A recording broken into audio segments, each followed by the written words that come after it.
Bienvenue dans le podcast Nouvelle Conscience.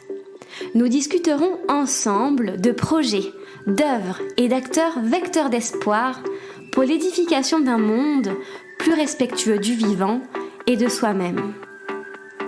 Je suis Manon Sala et je chemine depuis longtemps pour comprendre le lien intrinsèque entre le bien-être individuel et l'élan du collectif. Je vous invite à me joindre dans ce jeu de pistes afin de semer ensemble les indices vers une nouvelle conscience.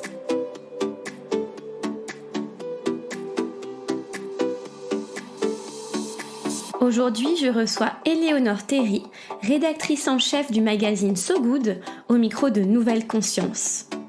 So Good est un magazine trimestriel engagé qui propose un traitement optimiste de l'information. Guidé par l'envie de raconter des histoires plutôt que des faits, So Good se veut dynamique, créatif et prêt à penser des futurs souhaitables et résilients. À chaque numéro, la rédaction part à la rencontre de celles et ceux qui bâtissent le monde de demain. Il propose de dresser ainsi les contours d'un monde moins pire, où l'humour côtoie le drame et les solutions. Plus qu'un simple magazine, l'équipe de So Good souhaite édifier un véritable mouvement dans lequel les entreprises s'unissent aux militants de terrain pour penser des solutions à des problèmes complexes. La bonne nouvelle du jour, c'est que le 9e numéro de So Good vient de sortir en kiosque. Alors, n'attendez plus pour filer dans votre marchand de journaux de quartier et vous procurer ce nouveau numéro. Je vous souhaite une très bonne écoute.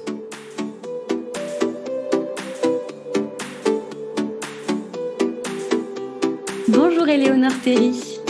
Bonjour. Bienvenue au micro de Nouvelle Conscience. Je vous remercie d'être parmi nous aujourd'hui. Merci beaucoup pour cette invitation. On tombe la veille de la sortie de notre nouveau numéro, donc très bon timing. Voilà, on est le 6, donc il sortira demain le 7. Et au moment où vous écouterez cet épisode, cela fera une semaine qu'il sera sorti. Donc sortez, allez acheter votre numéro de So Good en kiosque, c'est le moment pour soutenir son lancement.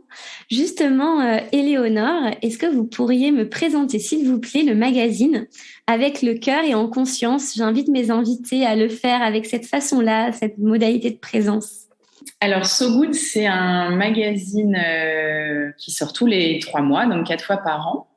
Et notre idée, c'est de raconter les histoires de celles et ceux qui essayent de rendre le monde meilleur, en tout cas moins pire. Je ne sais pas s'il faut dire meilleur, mais c'est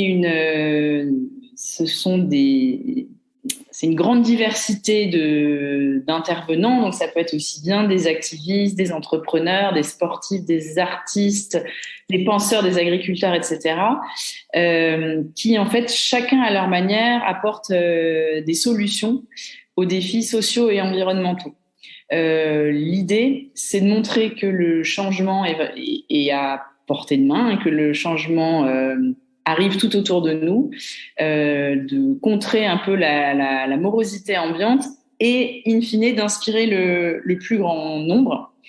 Puis voilà, parce qu'on a vraiment la vocation ultime de So Good, c'est qu'en lisant ces histoires, les gens peut-être amorcent un petit ou un gros changement.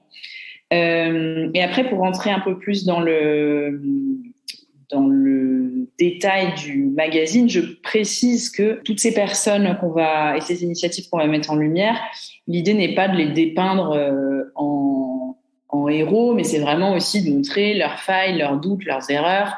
On n'est pas dans une espèce de solutionnisme naïf, donc on montre les choses avec une bonne dose d'esprit critique, et c'est l'occasion évidemment de réfléchir aux grandes problématiques auxquelles ces solutions vont répondre. Donc en creux, on parle des solutions, mais en creux, évidemment, du coup, on parle des problèmes auxquels elles répondent. Voilà, là où c'est une ligne de crête un peu délicate, c'est qu'on ne peut pas non plus verser ni dans le moralisme, ni dans le triomphalisme, ni dans la culpabilisation. Donc on veut vraiment inspirer le plus grand nombre. Mais voilà, dans les limites que je viens de vous présenter. Et après, dernière chose, en fait, nous, on fait partie d'un groupe de presse qui s'appelle SoPresse, qui édite Society, SoFoot, Tampon, Pédale, énormément de magazines depuis longtemps. Donc, on va traiter l'information aussi avec, à la façon de SoPresse, c'est-à-dire avec des très longs papiers, un style qui est à la frontière entre écrit et parlé, avec des angles inédits qu'on n'a pas vus ailleurs et des sujets inédits de façon générale. On s'attache pas mal à ça. Et dernière chose, on essaye quand même de s'amuser. Donc, on essaye de faire ça avec le maximum d'humour. Voilà, pour vous dire ça en quelques mots. D'accord, c'est très clair. Je pense qu'on arrive de suite à cerner comment vous y prenez au sein de So Good. Donc, d'après ce que j'entends, finalement, vous parlez des problèmes de ce monde, mais avec une tonalité donc humoristique et voire optimiste. Est-ce que finalement l'information, ce serait juste une question de comment on va la traiter? Alors, en fait, nous, on s'attache, avant de parler des problèmes, on s'attache avant tout aux solutions. Ça peut être dans des domaines vraiment hyper variés. Ça peut être aussi bien mettre en lumière une invention pour, ça c'est une toute petite rubrique, mais régénérer toutes les piles jetables, que une personne qui a lancé en Gironde une radio pour contrer la propagande du Kremlin. Donc en fait, on va parler des solutions et en creux, on parle du problème. Donc, pour répondre plus en détail à votre question, nous, on reste évidemment des journalistes. Donc, on applique les règles du journalisme de façon générale. Donc, une info qui doit avoir un intérêt pour le public, qui doit être factuelle et qui, évidemment, doit être vérifiée. Mais on s'inscrit dans ce qu'on appelle, et donc ce qui a été théorisé comme journalisme de solution. Oui. Donc, ça reste des journalistes. Il n'y a pas de nouvelle méthode, en fait. On raconte le monde dans toute sa complexité. Donc voilà, l'idée, c'est pas de masquer les mauvaises nouvelles, mais c'est vraiment redonner leur place aux infos un peu enthousiasmantes, aux réussites, au développement de l'humanité en général. On révolutionne absolument pas le journalisme. Simplement, on va s'attacher au verre à moitié plein plutôt qu'au verre à moitié vide, si je peux faire de cette façon. D'accord. Donc, le magazine est sorti en juin 2020, juste après le confinement. Il a eu près de 14 000 abonnements dès son lancement, au moment de son lancement. Donc, comment expliquer, selon vous, cet énorme succès pour cette nouvelle forme de traiter l'information? C'est un magazine en plus qui est papier et on sait que la presse écrite a tendance à connaître une diminution ces dernières années avec l'augmentation de la digitalisation de l'information. Donc, est-ce que vraiment le public est demandeur, selon vous, de cette nouvelle façon de voir le monde? Alors, il y a deux choses, en effet, dans ce que vous dites. Il y a effectivement comment on arrive encore à lancer des magazines papier, et c'est une très bonne question. Nous, on a pris le parti chez SoPresse, je ne dis pas chez So Good parce que ça fait très longtemps que SoPresse a lancé des titres, de faire un peu l'inverse de ce qui cartonnait à l'époque, donc sur l'info digitale, donc les infos très courtes qui étaient souvent dupliquées d'un site à l'autre, qui sortaient très vite. SoPresse a pris le parti, en tout cas, de faire l'inverse, c'est-à-dire des formats très longs qui sont pas ancrés très directement dans une actualité. Par exemple, SoFoot s'est monté, il n'y a pas de résultat de match dans SoFoot. En fait, on va aller raconter très longuement l'histoire d'un entraîneur, d'un joueur. Et cette idée de parler aussi aux gens de façon, on essaye en tout cas un peu différente. Donc, c'est, comme je vous disais, des très longs formats, mais aussi une langue qui n'est pas exactement la même. Et puis l'idée de s'amuser aussi en lisant, même si l'info est grave, même si l'info est importante, avec une rigueur journalistique évidemment toujours. On y est très attentif. Mais ça, c'est un peu les ingrédients qui permettent à SoPresse de monter des magazines papier. Et la deuxième chose, on a commencé l'aventure à un moment très particulier qui était vraiment le lendemain du confinement. Oui. Et donc, je pense que ça a été, bien malgré nous, je veux dire, on n'a pas calculé le truc pour le sortir à ce moment-là, mais ça a été un timing assez incroyable, en fait, parce que ça a quand même été un moment où le temps était suspendu, où on réfléchissait au monde qu'on voulait et au monde qu'on ne voulait plus. On parlait beaucoup du monde d'après, du monde d'avant, etc. Donc il y avait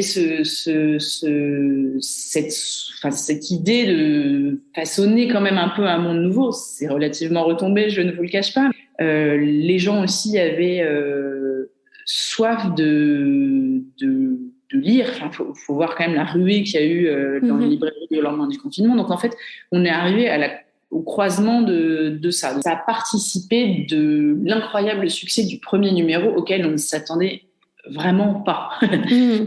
Et après, de façon générale, je pense que les gens ont envie d'entendre aussi ils ont envie d'entendre un discours sur ce qui fonctionne aussi, sur ce qui va. On a envie d'entendre pas exclusivement infos sur les désastres écologiques, sur les changements climatiques, sur les guerres, les attaques terroristes, les instabilités politiques, etc. Les gens ont quand même envie de lire des choses où on se dit le monde n'est pas foutu, on peut agir pour le changer. C'est pas du tout nier tout ce dont je viens de parler, mais c'est montrer qu'on peut faire qu'il y a des moyens de faire avancer les choses et on le voit parce qu'on le voit. Il y a une appétence globale pour ça. Il suffit de voir le nombre de médias qui se montent sur un peu dans cette idée-là. Je pense par exemple aux éclaireurs de Canal+, qui ont été lancés en octobre 2020, je crois. Il y en a plein d'autres. Là, j'ai vu qu'il y avait un nouveau magazine qui s'appelle Écho, qui est engagé pour la société et l'écologie. Donc, en fait, on voit qu'il y a plein de titres plus ou moins gros depuis plus ou moins longtemps, mais il y a l'IB des solutions, il y a des numéros spéciaux. Enfin, on a envie quand même d'entendre cet autre discours et quand même un peu de retrouver foi en l'humanité. C'est clair. D'entendre autre chose des médias que tout ce qui est catastrophique. Alors après, comme je vous le disais tout à l'heure, on ne le fait pas avec naïveté, on ne nie pas tous ces problèmes, mais on pointe du doigt les solutions à ces problèmes plutôt que exclusivement les problèmes. Et j'ai le sentiment que les gens, ils ont envie de ça. D'ailleurs, c'est vrai que on a quand même pas mal de messages assez enthousiastes de lecteurs qui disent ça fait vraiment du bien d'entendre d'autres voix, de lever un peu le voile sur des projets, des initiatives, des gens qui passent complètement sous le radar, qu'on n'entend pas, alors qu'il se passe des milliers de choses, des milliers d'initiatives dont on entend peu parler et qui pourtant, toutes dans des domaines très très différents, essayent de faire avancer le monde. Donc on avait envie d'être optimiste plutôt que pessimiste. Oui, bien sûr. Je pense que ça nous fait du bien de voir qu'une autre façon de vivre le monde et de s'insérer dans la société est en cours de transformation, est en place. D'ailleurs, l'un des projets de So Good, il me semble, c'est de créer un véritable mouvement. Vous parlez des 3 H, histoire, humain, humour. C'est quoi ce mouvement que vous souhaitez mettre en place et comment vous vous y prenez au-delà du magazine ? Alors, ce que vous citez, histoire, humain, humour, c'est la façon dont Sopress a un peu théorisé, c'est vraiment beaucoup dire, mais parle de sa façon de raconter les histoires. Donc, c'est ce que je vous disais tout à l'heure. Ça, c'est vraiment tout Sopress dans son ensemble, donc tous les magazines de Sopress. L'idée, c'est de remettre l'humain au cœur de ce qu'on raconte, donc ne pas raconter les choses via une statistique ou une info très, très désincarnée. C'est vraiment d'incarner les choses. Donc humain, histoire, comme je vous disais tout à l'heure, c'est vraiment de raconter des histoires et sur des très longs formats. Et humour, c'est de le faire en s'amusant. Voilà. Donc ça, c'est vraiment global pour Sopress. Après, nous, ce qui est particulier, en effet, c'est qu'on a co-construit quand même le magazine avec pas mal de parties prenantes et on essaye d'être un mouvement plus qu'un seul média. Vous parlez tout à l'heure de ceux qu'on appelle les pionniers. Les pionniers, ce sont des entreprises qui nous soutiennent à l'année. Donc, c'est les Bonduelle, Maïf, Mirova, Mustela, etc. Parce qu'on a un modèle économique qui est assez particulier, qui est qu'on n'a pas de pub à l'intérieur du magazine. Et donc, ce sont des entreprises qui nous financent à l'année et avec qui on a des liens assez forts, avec qui on monte des projets pendant l'année et pour lesquels on peut produire des contenus spécifiques comme des podcasts, par exemple. Donc voilà, il y a l'idée que ces entreprises, à la fois, elles font partie d'un modèle économique assez spécial et elles font partie aussi de la solution pour un monde de demain plus vertueux. Donc, il y a ces entreprises-là. Il y a les activistes. Donc, les activistes, c'est toute une communauté à laquelle on s'est associé en montant le magazine. Donc, c'est des gens avec qui on a des liens un peu privilégiés. C'est les premiers à être sur le terrain. Donc, c'est des gens qui vont nous faire remonter des solutions qu'on ne connaît pas, remonter des projets. Et à l'inverse, qui peuvent être une caisse de résonance pour le magazine. Il y a ceux qu'on appelle les éclaireurs. Donc, les éclaireurs, c'est des sortes d'ambassadeurs en région pour So Good, qui, même chose, vont faire caisse de résonance et peuvent nous faire remonter des sujets, des initiatives dont potentiellement on peut parler dans le magazine si elles nous plaisent. Hein. Voilà, on essaye d'embarquer des parties prenantes assez diverses parce que notre idée, c'est que la solution, elle peut venir de partout. D'une société comme d'un activiste, comme tous les gens que j'ai cités tout à l'heure. Quand vous dites mouvement, c'est aussi on a lancé un magazine dans un premier temps. Ensuite, on a monté So Good Radio il y a à peu près 1 an. On est en train d'obtenir des fréquences en France. Après, on a beaucoup d'autres projets dont je ne peux pas parler, mais l'idée, c'est effectivement qu'il y ait un peu un écosystème So Good qui, à la fois, s'appuie sur des parties prenantes assez différentes dont j'ai parlé. Oui. Et voilà, qu'il y ait des projets qui viennent se greffer. D'accord, on peut suivre votre page Instagram et suivre au moment voulu les dernières nouvelles du magazine et du mouvement.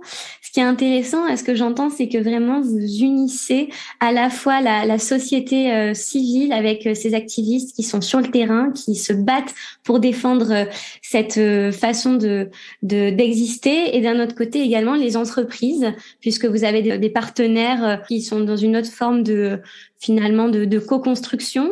Donc, comment cohabitent ces différents mouvements qui vont parfois s'opposer? Et là, ils travaillent de concert grâce à ce lien de So Good. Et est-ce qu'il y a une bonne cohabitation entre ces différentes formes?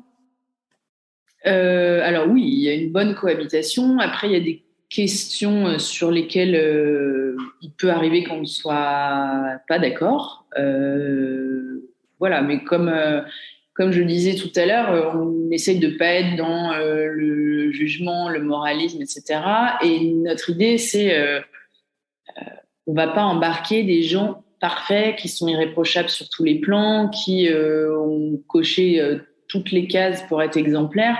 On va justement essayer de les embarquer et on espère impulser un petit changement où qu'il soit en fait. Oui, c'est intéressant parce que ça fait référence à ce que vous disiez tout à l'heure, de ne pas vouloir culpabiliser, mais au contraire de donner sa chance à tout le monde pour s'insérer dans cette vision-là du monde. Oui, mais on n'est pas là pour auditer les sociétés avec lesquelles on travaille non plus sur le plan environnemental et sociétal. Mais de toute façon, toutes ces sociétés, elles évoluent, elles sont en changement, elles changent un certain nombre de pratiques. Donc tout ça, c'est pas figé. Et voilà, on espère qu'on aura une incidence positive, même si elle est très très très mince. Voilà. D'accord. Le nouveau numéro sort demain, c'est le numéro 9. Oui. Voilà, est-ce que vous pouvez nous en dire davantage sur ces nouveaux articles, la ligne un peu du numéro? Qu'est-ce qui a été votre fil directeur? on a un très gros dossier qu'on a appelé C'est la Vélorution, comme vélo et révolution, qui est d'ailleurs un terme consacré qu'on n'a pas inventé. Mais voilà, l'idée, c'était de parler de cette révolution du vélo aujourd'hui, voilà, d'analyser ce phénomène, de voir d'où il venait, comment il s'était mis en place, comment il se met encore en place aujourd'hui, quel est aussi son futur, comment ça va participer à façonner les villes, façonner la société sur des plans très différents, aussi bien l'environnement que la santé, que la société. Donc on a, pour ce gros dossier, une grande interview sur les questions dont je viens de vous parler, et on a 2 reportages. L'un sur le vélo mobile, qui est un engin assez fou, qui est une sorte de mix entre une voiture de course et un vélo. Donc c'est un vélo où on pédale couché, on est dans une sorte de carénage qui ressemble à une sorte de suppositoire géant, je sais pas quoi dire. Et qui a la particularité de pouvoir aller avec une même énergie plus loin et plus vite par rapport à un vélo normal en raison de la position qu'on a. Donc c'est un moyen de transport assez peu connu vu qu'il n'y en a que quelques centaines en France et il y en a dans d'autres pays comme l'Allemagne ou le Danemark. Et donc voilà, on voulait s'attacher à montrer ce qu'était cet engin assez incroyable, et avec la question de se dire, est-ce que ce serait pas, enfin c'est pas nous qui posons la question, c'est des experts, mais est-ce que ce serait pas un des moyens de la mobilité de demain, notamment dans ce qu'on appelle les territoires, parce qu'on dit beaucoup que la révolution du vélo, elle se fait exclusivement en ville, exclusivement avec les bobos. On essaye de complètement contrer cette idée reçue avec l'aide d'experts. Voilà, tout ça, c'est sur le dossier vélo. Après, on a énormément d'autres papiers. On a par exemple un portrait de Mehroub Moïse, qui est une femme transgenre qui est devenue une sorte d'icône au Pakistan. Elle est pakistanaise. Voilà, dans un pays où évidemment les transgenres ne sont pas vraiment bienvenus, encore plus qu'ailleurs, donc vraiment connaissent une situation hyper difficile. On a par exemple un papier sur l'espace. Est-ce que c'est la nouvelle frontière écologique et comment on va aller nettoyer tous ces détritus en fait qui s'amoncellent dans l'espace, qui va passer l'aspirateur dans les étoiles. Voilà, c'est ce qu'on fait. On a le sujet sur la radio dont je vous parlais tout à l'heure, qui est donc implantée en Gironde, qui est hyper artisanale, qui est une radio en ondes courtes, qui peut émettre en revanche très loin, et notamment en Russie, donc des infos qui contre les fake news émises par le Kremlin, parce que vous savez évidemment qu'on n'a pas le droit de parler de guerre sur place en Russie sous peine de 15 ans de prison, ni de parler du conflit. On a aussi un zoo à Buenos Aires qui a été reconverti en zone de conservation, parce que c'est un type de zoo du futur. Oui. Voilà, et après, beaucoup d'autres choses, mais je vous laisse quand même la surprise pour découvrir ce numéro qui sort le 7, donc sera fraîchement dans les kiosques au moment où le podcast sortira. Super, merci beaucoup Éléonore. C'est beau de voir que vous essayez de penser le monde de demain en vous basant sur déjà ce qui existe aujourd'hui. C'est pas uniquement de la prospection en essayant de se projeter dans des utopies, c'est vraiment très réaliste et ancré dans l'actualité actuelle et ça, je pense que ça apporte toute l'inspiration dont on a besoin pour se motiver et agir. Donc super. Éléonore, est-ce que pour terminer le podcast, vous pourriez me donner la définition, s'il vous plaît, d'une nouvelle conscience? C'est le titre du podcast et comment ça résonne pour vous? Je sais pas si c'est nouvelle, mais le mot-clé de conscience, c'est vraiment prendre en compte des choses qui relevaient de l'ordre de l'automatisme, aussi bien sur la nourriture que sur la pensée. Voilà, c'est vraiment être ici et maintenant. D'accord, super. Comment on peut soutenir le magazine et le suivre? Eh bien, on peut l'acheter en kiosque, tout simplement. D'accord. Voilà, donc c'est 4 numéros par an. En parallèle, on le disait tout à l'heure, on a la radio, qui pour l'instant s'écoute sur Internet avec un certain nombre d'émissions, énormément de podcasts. Et vous pouvez aussi nous suivre sur les réseaux sociaux où on diffuse beaucoup d'infos qui viennent du magazine ou pas. C'est une façon d'être avec So Good et on ne fait pas uniquement la promo du magazine sur les réseaux sociaux. Il y a vraiment beaucoup de contenu à voir, à écouter. Voilà, donc c'est une façon de vivre avec nous tous les jours. Super. Merci pour votre écoute. Si ce podcast vous a plu, vous pouvez le soutenir en lui laissant 5 étoiles et un commentaire sur Spotify et sur Apple Podcasts. Ça se fait en un clic, ça prend 2 minutes et ça fait vraiment toute la différence pour moi. Aussi, j'ai besoin de votre aide.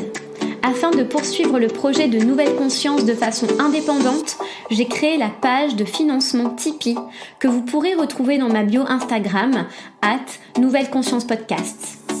Ta contribution me permettra de continuer à semer des graines de conscience et à financer notamment le matériel nécessaire à la création et à la bonne diffusion du podcast. Cela fait maintenant plus d'1 an que je me suis lancée dans cette aventure et c'est grâce à vous qu'elle pourra se poursuivre. Je vous remercie du fond du cœur pour votre soutien. Prenez soin de vous et à la semaine prochaine.